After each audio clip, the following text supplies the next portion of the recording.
The hardest lies are rarely shouted. They are whispered until you stop questioning them. Episode 3. The lie trust isn't something you lose all at once. It disappears quietly, one unanswered question at a time. The hardest lies to survive are not always the obvious ones. Sometimes they don't arrive with shouting or betrayal or a dramatic confession in the rain. Sometimes they arrive in a quiet room, from someone you love, spoken in a voice that makes you feel guilty for even doubting them. By the time Gabby told me she was pregnant, I was already tired in a way sleep couldn't fix. I still went to work, still answered emails, still laughed when Charlie said something ridiculous. Still told Dan I was fine, but I wasn't fine. I was becoming the sort of person who checked his phone before deciding how to feel. If Gabby was warm, I relaxed. If she was quiet, I replayed everything. If she didn't reply, I wondered what I'd done. That's a strange way to live, waiting for someone else to give you permission to have a good day. I kept my phone face up on my desk at work, just in case she replied. I stopped putting my phone on silent at the gym. I left conversations half finished because a message from her appeared at the top of the screen.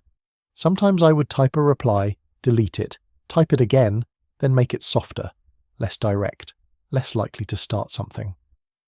I became careful with words that had never felt dangerous before. Even making plans started to feel complicated. Dan would ask, "Peer later?" Charlie would send 3 voice notes and a photo of a pigeon he claimed looked like Terry. I would look at my phone and think, maybe, depends. I'll see how she is. The slap hadn't happened again. That was what I kept telling myself. Once. It had happened once. And because it hadn't happened again, I treated it like a closed chapter instead of a warning. A few weeks passed. I saw the lads less. Not never. Just less. That's how I justified it. I still went to the gym occasionally. I still replied to the group chat. I still laughed at Charlie's voice notes, even when they were 3 minutes long and somehow had no point. One Friday, I actually made it to Pier 3 for about 40 minutes. That was worse than not going at all, because when I arrived, everyone cheered like I was a celebrity returning from exile. Charlie stood on our wall and shouted, "He lives!" Lee raised his pint. Oliver said, "Blink twice if you need rescuing." Terry laughed. James shouted, "Don't scare him off, he's only here on day release." Even Claire hugged me slightly longer than usual. Then she stepped back, looked at my face and said, "You look knackered." "Thanks," I said. "I mean emotionally," Claire said. "Still thanks," I said. She smiled, but her eyes didn't. Dan just handed me a pint. No comment, no pressure, just there. For a little while I felt normal. Dan had remembered what I drank without asking. Charlie kept dragging me back into the conversation whenever I went quiet, not by making a big deal of it, but by saying something so stupid it was impossible not to react. Miriam nudged a bowl of chips closer to me, like she was pretending not to mother anyone. For those few minutes, nobody needed anything from me except for me to be there. The old rhythm came back quicker than I expected. Someone said something stupid. Everyone laughed. I laughed too, properly. Then Charlie told everyone he'd once nearly joined a cult because he thought it was a boot camp. It had branding, he insisted. Dan stared at him. "You followed a man into a church hall because he said there'd be free protein bars," Dan said. "They were very persuasive," Charlie replied. "There were candles," Dan said. "Ambience," Charlie replied. Miriam nearly spat her drink out. Claire said, "I leave him alone for one afternoon." Everyone laughed again, and for a few minutes I forgot to be careful. I forgot to check my phone. I forgot to worry whether I'd said the wrong thing earlier. Then my phone buzzed. "Gabby, you coming soon?" 4 words. Nothing aggressive, nothing dramatic, no argument. Just 4 words on a screen. And I felt myself leave before I actually moved. The laughter around me carried on, but it sounded further away, like I was already walking down the road. Dan noticed. Of course he did. "Everything all right?" Dan asked. "Yeah," I said. "I should probably head." Charlie stopped mid-story. "You've been here 40 minutes, Charlie said. "I know," I said. "Just said I'd go round." "You said you might go round," Charlie said. I looked at him. He looked back. For once, Charlie didn't turn it into a joke. That should have worried me more than anything. Charlie, quiet. I finished my pint too quickly, said my goodbyes, and left. As I walked away, I heard the group behind me starting up again, life continuing, without me. And the worst part was, I was the one walking away from it. When I got to Gabby's, she wasn't angry. That was almost a relief. She was quiet, soft, a little pale. She opened the door and didn't tease me for being late, didn't ask who was there, didn't make a comment about Pier 3. She just stepped aside and let me in. That frightened me more than shouting would have. She asked me to sit down. I remember the room, the small lamp beside the sofa, a mug on the coffee table, her phone face down, the way she kept rubbing her thumb against her finger. "What's wrong?" I asked. She didn't answer straight away. Then she looked at me and said, "I'm pregnant." Everything stopped. There's no other way to describe it. The world didn't become dramatic, it became silent. I remember hearing a car outside. Then nothing. Just that sentence. "I'm pregnant." The lamp was still giving off the same soft yellow light. The mug was still sitting on the coffee table. Her phone was still face down beside it. Everything in the room looked ordinary, which somehow made it worse, because my life had just tilted and nothing around us had moved. I said her name. That was all I managed. She started crying. "I didn't know how to tell you," Gabby said. I moved closer. "Are you sure?" I asked. She nodded. "I took a test," she said. "When?" I asked. "Yesterday," Gabby said.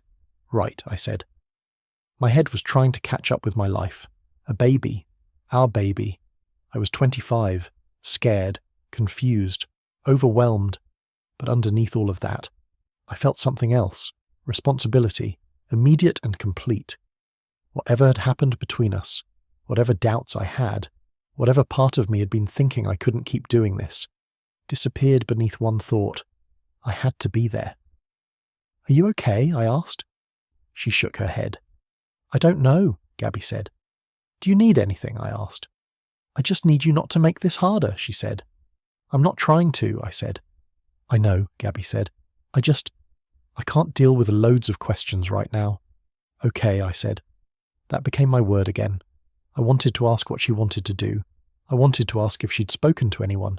I wanted to ask whether she needed an appointment or support or time or space or anything. But every question felt like a hand placed too heavily on something fragile. So I made my voice gentle. "I'll support you," I said. She cried harder. I held her. Because that's what I did. I held her. We didn't talk about details. Not really. She said it was early. She said she was scared. She said she didn't want to tell anyone yet. I said that was okay. She said she didn't want Dan knowing, or Charlie, or anyone at Pier 3. "Not yet," she said. I said whatever she needed. I said everything I thought a decent man should say. Somewhere under all of that, a quieter part of me still wanted facts. Dates. Plans. Something solid to stand on. But facts felt selfish when she was crying. So I chose silence and called it support. On the drive home, my hands shook on the steering wheel. I didn't call Dan, I didn't call Charlie, I didn't call anyone. I sat in the car outside my flat until nearly 1 a.m, staring at nothing, trying to imagine a future I hadn't even known was possible an hour earlier. I imagined telling my parents. I imagined Dan blinking slowly, doing that thing where he looked calm because everyone else wasn't. I imagined Charlie saying something stupid first because silence made him panic, and then, because I didn't know what else to do, I Googled things, early pregnancy, what to expect, how to support your partner, what not to say. I read until the words blurred. I opened my messages. Dan's name was near the top. Peer exile has ended. Historic day. Charlie had added 7 crying emojis and 1 train emoji for reasons only Charlie understood. I typed, "Can I talk to you?" Then I deleted it. I typed, "Something's happened." Deleted that too. Then I locked my phone and sat in the dark because telling someone would make it real. The next week was strange. Gabby didn't want to talk much. Not about practical things, not about appointments, not about dates. Any time I asked gently, she seemed overwhelmed. So I stopped asking. Because what kind of person pushes someone about something like that? That's the impossible position. When someone tells you something sensitive, something painful, something life-changing, your instinct is to be careful, to protect them, to not interrogate, and if something doesn't quite make sense, you bury that thought under shame, because doubting them feels cruel. But things didn't quite make sense. She said it was too early to know anything, then later spoke like she already knew more than she'd said. She said she hadn't spoken to anyone, then mentioned what they had told her to expect. When I asked who they were, she looked tired and said she couldn't do this, so I apologized. She said she didn't know dates exactly. Then she got upset when I tried to work out dates in my head, so I stopped doing that too. At night, I lay awake doing maths in the dark, counting backwards, counting forwards, trying to make the story sit still, then hating myself for it. Because there are thoughts that make you feel ashamed just for having them. What if something is wrong? What if she's not telling me everything? What if I'm being unfair? What if I'm becoming the kind of man who doesn't believe someone when they're scared? So I chose the version of myself I could live with. Supportive, patient, careful, quiet. A week later, she called me crying. I was at work. It was one of those ordinary mornings that become strange only because of what happens in the middle of it. Someone was laughing near the kitchen. An email sat open on my screen. I went outside before answering properly. "Gabby," I said. Her breathing was broken. "It's gone," Gabby said. My stomach dropped. "What?" I said. "The baby," she said. She was sobbing. "I lost it," Gabby said. For a second, the world around me carried on without permission. A delivery van reversed nearby. Someone walked past holding a coffee. The office door opened behind me and closed again. I don't remember what I said first. Probably her name. Probably I'm sorry. Probably something useless. I left work early, told Dan I wasn't feeling well. He looked at me for a second too long. "You need anything?" Dan asked. "No," I said. "I'm all right." I wasn't. I drove to Gabby's. She was in bed. Her phone on the bedside table face down again. I sat beside her. She cried. I held her again. That's what the relationship had become in so many ways. Her falling apart. Me holding the pieces. There were things that didn't make sense. I hate admitting that. Even now, the dates felt wrong. Some of what she said didn't line up with what she'd said the week before. When I gently asked if she'd spoken to anyone, she said she didn't want to talk about it. When I asked if she needed to see a doctor, she said she already had. "When?" I asked. She went still. Then her voice changed. "Why are you asking me that?" Gabby said. "I'm not trying to," I said. "I've just lost a baby, Aaron," she said. "I know," I said. "I'm sorry." "Do you?" Gabby asked. That shut me up. I stayed that night. Not because things felt good between us, because leaving felt impossible. A few days later, Dan came round. He brought food. Not takeaway. Actual food Miriam had made. That was Miriam all over. She could show concern through a Tupperware box better than most people could through a speech. Dan handed it to me. "Miriam said eat that," Dan said. "Tell her thanks," I said. "She also said if you don't, she'll come round and watch you," he said. I smiled for the first time in days. "That sounds like her," I said. He stood in my doorway. The flat was a state, a mug on the table, laundry on a chair, the sort of mess that says someone has been moving through rooms without really living in them. Dan noticed. He didn't comment. That was Dan. "You sure you're okay?" Dan asked. I looked at him, and for a second, I nearly told him everything. Pregnancy, miscarriage, confusion, the slap, all of it. The words rose in my throat, but shame is a strange thing. It doesn't always come from what you've done. Sometimes it comes from what you've allowed. So I said, "Yeah, just a lot going on." Dan nodded slowly. He didn't believe me, but he didn't force the door open. He just said, "We're at pier later. No pressure." No pressure. That was Dan's way of saying, "There's still a place for you." He opened the door, then paused.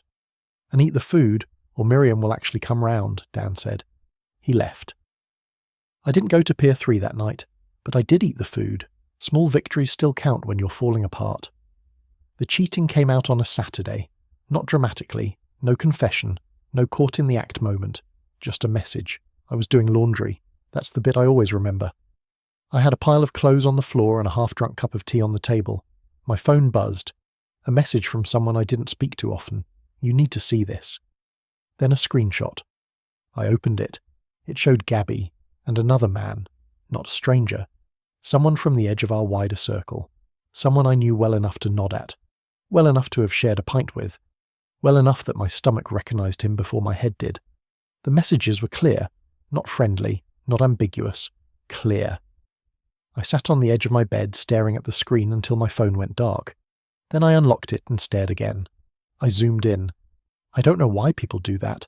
I check the dates, check the names, check the little details that make denial harder. Sometimes heartbreak is loud. This wasn't. This was quiet, cold, like all the air had been taken out of the room.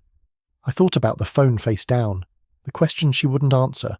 I thought about the baby, the loss, the week I had spent walking around with guilt pressing against my ribs, and then I hated myself for connecting those things, because even then, I was still policing my own thoughts for her benefit. I rang her. She didn't answer. I rang again. Nothing. Then she texted, "What?" Just that. What? I sent the screenshot. The 3 dots appeared, disappeared, appeared again. Then, "Who sent you that?" Not, "I'm sorry." Not, "Let me explain." "Who sent you that?" I remember laughing. Not because it was funny, because something inside me had finally gone past pain and into disbelief. I called Dan. He answered on the second ring. "Mate," Dan said. I couldn't speak. That was all he needed. "Where are you?" he asked. "Home," I said. "I'm coming," Dan said. He didn't ask what happened. Didn't tell me to calm down. Didn't make me explain. He just came. Dan arrived first. He knocked once, then came in when I didn't answer quickly enough. He found me sitting on the sofa with my phone in my hand and laundry still half folded on the floor. "What happened?" Dan asked. I handed him the phone. He looked. His jaw tightened. That was Dan angry. No shouting, no dramatic reaction. Just his whole face closing around the fact that someone had hurt me. "Is this recent?" he asked. "I think so," I said. Charlie arrived 10 minutes after him, out of breath, like he'd run from wherever he was. He probably had. That was the difference between them. Dan made the room feel steadier by getting quieter. Charlie made it louder because being scared for someone looked like movement on him. Neither of them knew what to do. They came anyway. "What happened?" Charlie asked. Dan didn't answer. He just handed him the phone. Charlie looked at the screen. For once, he didn't make a joke. "Jesus," he said quietly. I sat on the sofa, elbows on knees, hands clasped together so tightly my fingers hurt. Charlie paced once across the room, then back. "Right. Okay," Charlie said. "So we kill him." Dan looked at him. "Charlie," Dan said. "Fine," Charlie said. "Strongly worded message." "No," Dan said. "A medium-worded message," Charlie said. Despite everything, I almost smiled. Almost. Then it went again. The almost smile. The tiny moment of air. Gone. "I should have known," I said. Dan turned toward me. "No," Dan said. "I should have," I said. "No," Dan repeated. I looked at the floor. There were things that didn't make sense, I said. Dan's voice stayed calm. "What things?" he asked. I swallowed. And then, because the dam had already cracked, pieces started coming out. Pregnant. Lost it. Dates. Questions. Her getting upset, the slap. Charlie sat down slowly. Dan's face changed again. Not anger this time. "I didn't know how to say it," I said. Dan sat beside me. "You just did," Dan said. That broke me more than any speech could have. I covered my eyes with one hand, and I cried. Properly. The sort of crying that feels embarrassing even when you're with the people who love you. Dan didn't say anything. He just put a hand on my shoulder. Charlie sat on the floor in front of me because there wasn't enough room on the sofa, and because Charlie had never respected furniture properly anyway. He looked up and said, very quietly, "Mate, this isn't love." That was the first time someone said it plainly, not dramatically, not angrily, just truthfully. This isn't love. I think part of me already knew, but hearing it from Charlie, who made jokes about traffic cones and soup and emotional brickwork, made it impossible to hide from. Gabby called 3 times while they were there. I didn't answer. Then the messages started. "You're not even going to hear my side. I can't believe you'd do this over a screenshot. After everything I've been through this week. You know what I've just lost. That one did it. That one almost pulled me back in. Because even then, even with proof of cheating in my hand, part of me worried I was being cruel." Dan read it and shook his head. "No," Dan said. Just one word. "No." Charlie took my phone gently. "You're not replying tonight," Charlie said. "I need to speak to her," I said. "No, you don't," Charlie said. "I do," I said. Dan's voice stayed calm. "Not like this," Dan said. The messages kept coming. "You're abandoning me. I needed you. I made a mistake. You don't understand what I've been through. Please just answer. Aaron, please. It was like watching someone try every key on a ring. One of them almost fit. I kept looking at the phone. Dan noticed. He always noticed. He took it from my hand and placed it face down on the coffee table. Charlie said, "I can sit on it if required." Dan looked at him. "What?" Dan asked. "I'm emotionally qualified furniture," Charlie said. I looked between them. Two of the best people I'd ever known, both sitting in my flat on a Saturday night because I'd finally stopped pretending I was fine. And I realised something. I had spent months trying to prove I loved Gabby, but Dan and Charlie had never once asked me to prove I mattered. They just turned up. That night, I ended it. Not elegantly, not strongly, not in some powerful speech. A message, because I couldn't hear her voice without folding. I wrote, "I know enough. I can't do this anymore." Then I blocked her. Not forever. I wasn't that strong yet. But for that night, I needed the world to be quiet. Gabby called anyway. Again and again. Messages came through places I hadn't thought to block. Social media, email, a private number. Dan took my phone gently and put it face down on the coffee table again. Charlie sat on the floor with his back against the sofa. Miriam arrived later with food I couldn't eat. I don't know who told her. She came in, saw my face, and didn't ask for the full story. She just put the food down and said, "You don't have to eat now, just know it's there." Then she found plates without asking where they were, filled the kettle and moved around my kitchen as if practical things could hold the room together until I could. That nearly finished me. Claire came with her. She looked at me once, then at Dan, then at Charlie. She understood more than I wanted her to. For a moment it looked like she was deciding whether to say something she'd been carrying for a while. "I've never liked how she speaks to you," she said quietly. Nobody moved. Nobody rushed to fill the silence. Nobody made a speech. Nobody told me what to do. They just stayed. That was the first night I really left Gabby. At least, I thought I had. I didn't sleep much. I lay in bed staring at the ceiling, replaying every conversation. Pregnancy, miscarriage, cheating, the slap, the apologies, the okay, the it's fine, the phone face down, the empty space on the wall. Everything looked different now, not because the memories had changed, because I had. That's one of the cruelest parts of finding out someone lied. It doesn't just damage the moment you discover, it travels backwards. It touches every memory, every kiss, every apology, every time you defended them, every time you blamed yourself. And you begin asking a question that has no safe answer. How much of it was real? The next morning I woke up with my phone in my hand. 37 missed calls. Messages I hadn't opened. My chest hurt. My head hurt. Everything hurt. For a second, instinct took over. I almost opened them.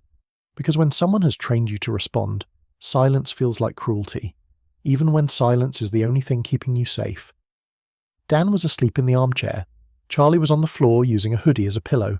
I don't know when they'd decided to stay. They just had. I put the phone down. I looked at Dan, then Charlie. And I felt something I hadn't felt in a while. Not happiness, not peace, not even hope. Just less alone. That was enough. For that morning, it was enough. When I think back to that time, people sometimes expect me to talk about rage, but rage wasn't what I remember most. I remember confusion. I remember shame. I remember lying in bed while the world outside carried on. I remember wondering how someone could tell me they were pregnant, tell me they'd lost the baby, and still be messaging another man. I remember wanting answers, and being terrified of getting them. Some of those answers I'd learn were never coming. Because sometimes the truth doesn't set you free immediately. Sometimes it just shows you how long you've been trapped. If this one meant something to you, a like genuinely helps more than you'd think. Make sure you're subscribed so you don't miss the next episode. I'd love to hear what part of the story stayed with you most, so let me know in the comments. And if you think someone else might need this story, I'd be grateful if you shared it with them. Thank you for listening, and thank you for coming along for the ride.